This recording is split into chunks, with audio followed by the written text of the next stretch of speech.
Hello, guys, and welcome back to my YouTube channel. I am super excited to be filming this video.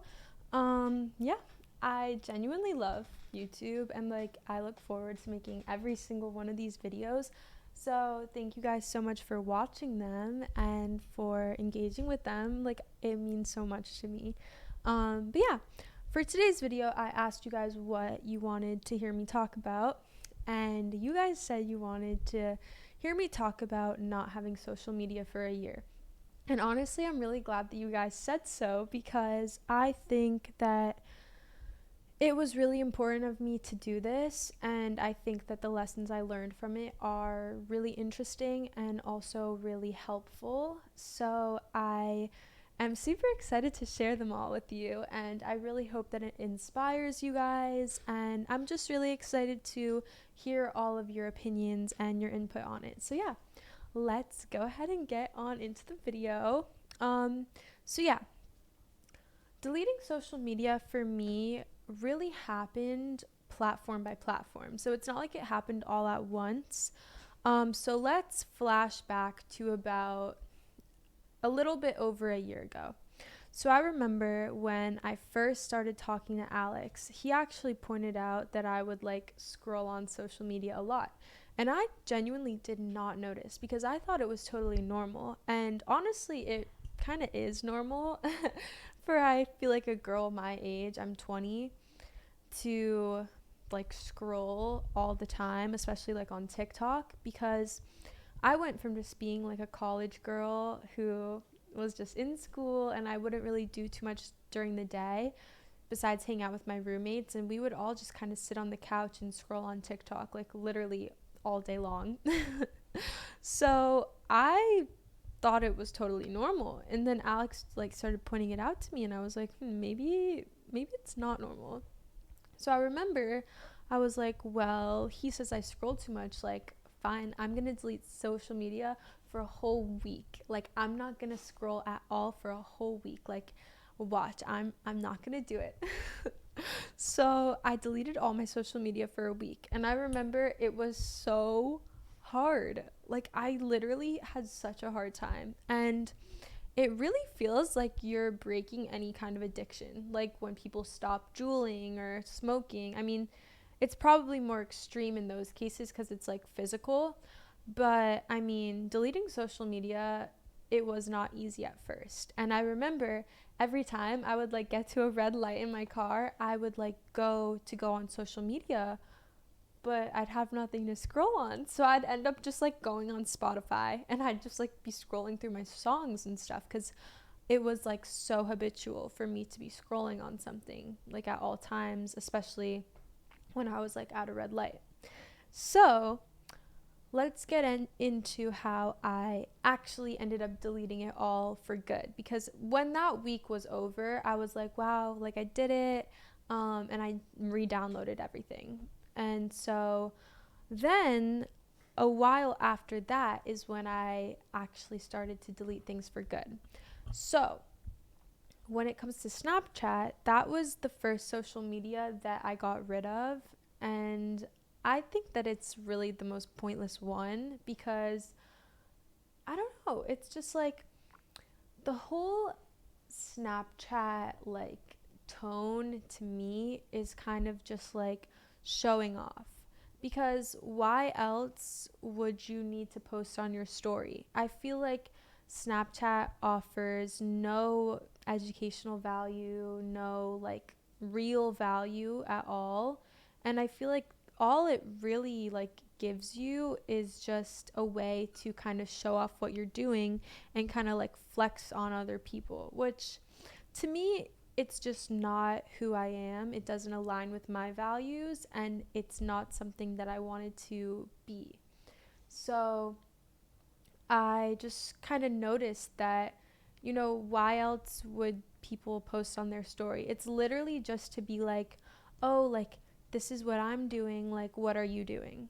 And it's just kind of to be oh, well, look at what I'm doing.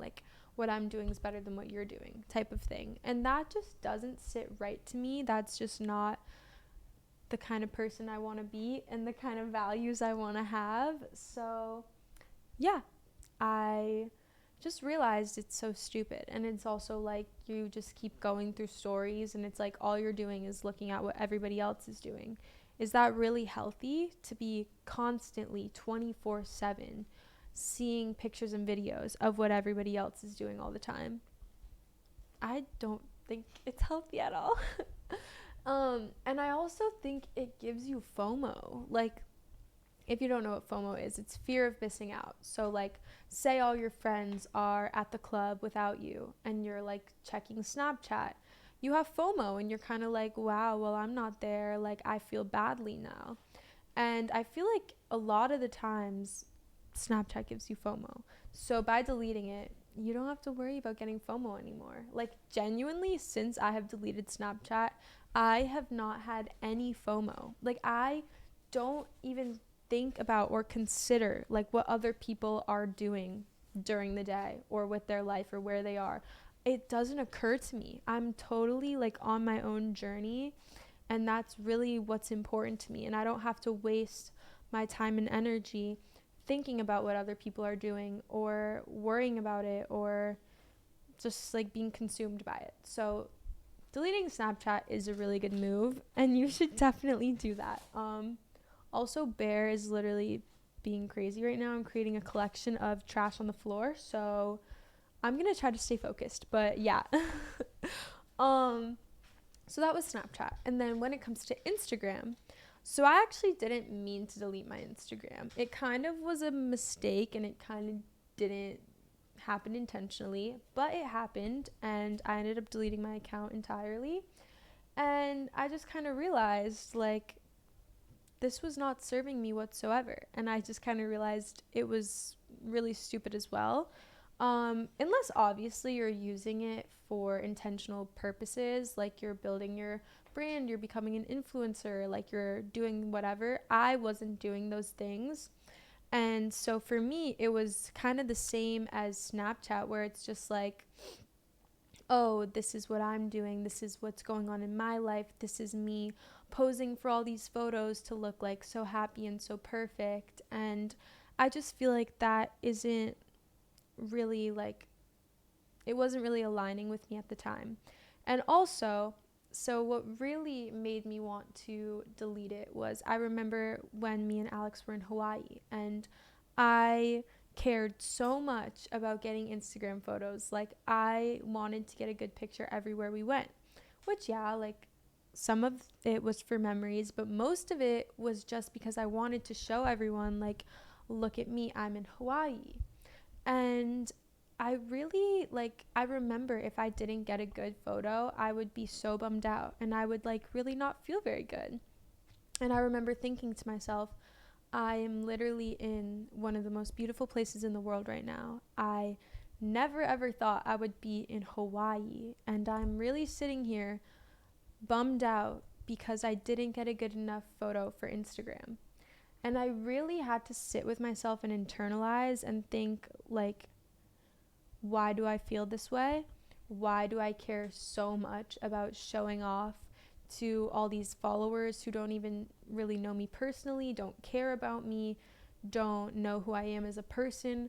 Why do I care so much about showing them like what I'm doing and flexing and whatever? And just, again, it comes down to those same undertones of like, this is what I'm doing, what are you doing type of thing. And that just doesn't, like I said, it didn't align with me, and I didn't want to be that person. I didn't want to feel that way anymore, and I didn't want to live my life or allow my happiness to depend on something as stupid as Instagram.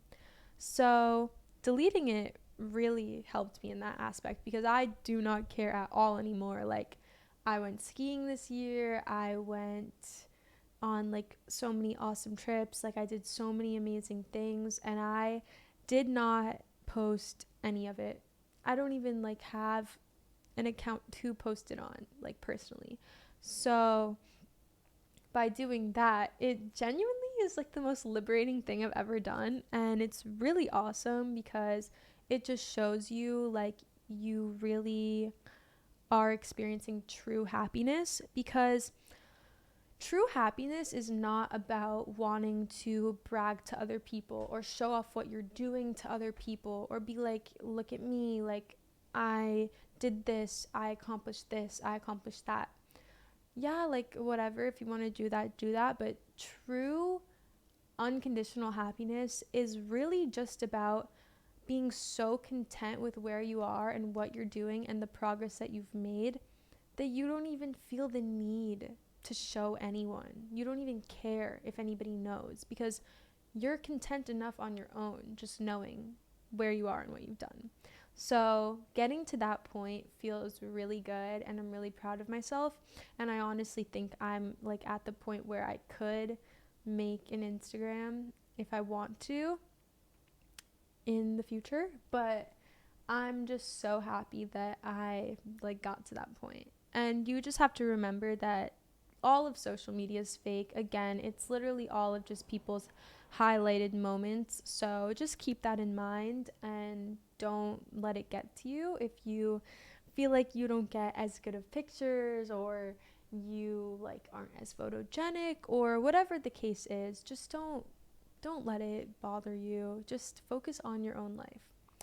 And so, yeah, that was really the gist for Instagram. And then for TikTok.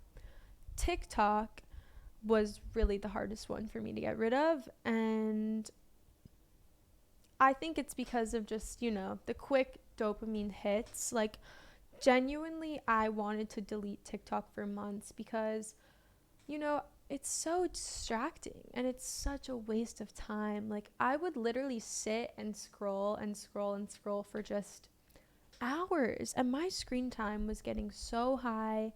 I was just really like not proud of it at all. And so I wanted to delete it for a really long time.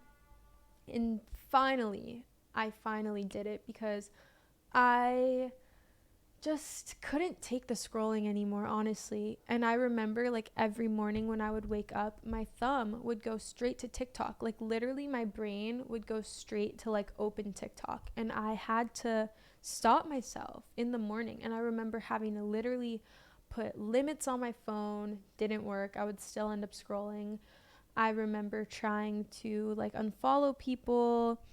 I just tried to do so many different things and I couldn't do it. It's so addicting when it's so accessible. So I really just had to get rid of it entirely and delete it entirely, which I am so, so glad that I did because it's so like draining, honestly. And just all the different opinions that I was taking in from TikTok was literally frying my brain because think about it. So you open the app and the first video, let's say like the example cats versus dogs. It would be like, "Oh, dogs are better than cats. This is why." Then I'd scroll. "Oh, cats are better than dogs. This is why." Then I'd scroll again. "Well, actually, cats and dogs both suck and this is why." And it's like I couldn't even form my own opinions at that point. I hope I'm not the only person who felt this way or feels this way, but like it was just so draining. And I was like, I really just want to be able to form my own opinions. I want to not have my brain bombarded with all of these different people's opinions. Like, I am my own individual. I have my own free will. God gave me my own brain and my own opinions for a reason. And I don't want to be poisoning that all day long with other people's what they have to say. So, yeah, just really becoming aware of all the damage it was doing and seeing all the time that I was wasting is really what woke me up to be like, okay, I don't want this to be my reality anymore, and just taking the necessary step in order to change that. And it was definitely hard because I feel like TikTok is such a huge community and there's like so many trends. And when I'd hang out with my friends, I'd be like, "Oh, like, did you see this TikTok? Like, oh, we should make this TikTok." And like whatever, it's just such a big thing for today's world. So I really kind of felt like leaving it was kind of big and kind of hard. But doing it, honestly, I don't regret it at all. I'm so happy I deleted it. Now I might have to download it again to like do some business stuff with Alex, but I'm like dreading downloading it again because I don't want to get sucked into it. I don't want to waste time on it. I don't want to be frying my brain with it anymore. I just don't want it at all. But if I do have to, I'm just gonna be as mindful as possible. You know, I'm not gonna follow anyone. I'm gonna strictly use it for business purposes, and I'm going to just be extremely mindful of when I'm using it and when I'm scrolling. So yeah, that's really it, I think. I know it's kind of a lot to take in, but genuinely, being 20 years old and not having social media was one of the best things I've ever done. And I'm telling you guys, when I would like tell people, like when I would meet people my age and they'd ask me like, oh, what's your Instagram? And I tell them I didn't have one, they would literally look at me like I had 5 heads. Like they'd be like, what do you mean? So yeah, it's definitely it was definitely a cool experience, and I'm so glad that I did it. And if you guys are inspired to do the same thing, if you think that social media is causing you more harm than good, then just do it. If it's not serving you, if you're not using it for intentional purposes, then get rid of it, because I promise you, you'll learn so much, you'll be so much happier, and it allows you to be able to just sit down and do, like, read a book or like do homework or just do things that don't require instant and like constant stimulation. So it really makes you a stronger person as well. But yeah, I hope you guys learned something from this video. I hope you enjoyed this video. I hope that you guys want to see more videos because I'm going to keep making them. But yeah, thank you guys so much for watching and for hopefully staying until the end. If you did, then I'm proud of you. But yeah, let me know in the comments down below what else you guys want to learn about, what you guys want to hear my opinions on, what you need advice on, whatever it is, let me know and I would be glad to make it. So yeah, leave a like and a comment and subscribe so you don't lose my channel. And yeah,